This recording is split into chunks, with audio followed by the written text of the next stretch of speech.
درود به همگی، خیلی مخلصم. میگم آقا میدونم به خاطر شرایط معیشتی و اقتصادی خیلی‌ها تو ایران دیگه الان حال و حوصله مطالعه کردن ندارن یا اصلا وقتشو ندارن، ولی من داشتم یه کتاب میخوندم، یه چند تا خطش خیلی نظرمو جلب کرد. گفتم برای شما هم این چند تا خط رو بخونم، شاید براتون جالب باشه، آشنا هم باشه. زندگی حداقلی برای آنها فراهم کنید، خودشان را با آن تطبیق میدهند. از خاطر نبرید که شرایط اقتصادی عالی برای عامه مردم میتواند به اندازه شرایط اقتصادی بدشان خطرناک باشد. مردم اگر دغدغه معاش نداشته باشند، فرصت میکنند کتاب و مطبوعات بخوانند و به این مسئله فکر کنند که اصلا چرا باید تحت حکومت مستبدانه شما زندگی کنند.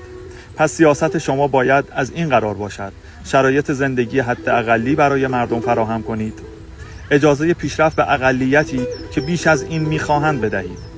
در عین حال مراقب باشید که از حد خاصی چه از لحاظ قدرت مالی و چه از لحاظ قدرت اجتماعی نگذرند و مجازات شدیدی برای فعالیت‌های سیاسی در نظر بگیرید. البته به غر زدن مردم در اتوبوس، تاکسی و مغازه سلمانی کاری نداشته باشید. آنها را دچار این توهم می‌کند که از آزادی بیان برخوردارند و تاریخ نشان داده که عامه مردم آزادی بیان را به آزادی اندیشه ترجیح می‌دهند، چون به ندرت با مقوله دوم سر و کار دارند.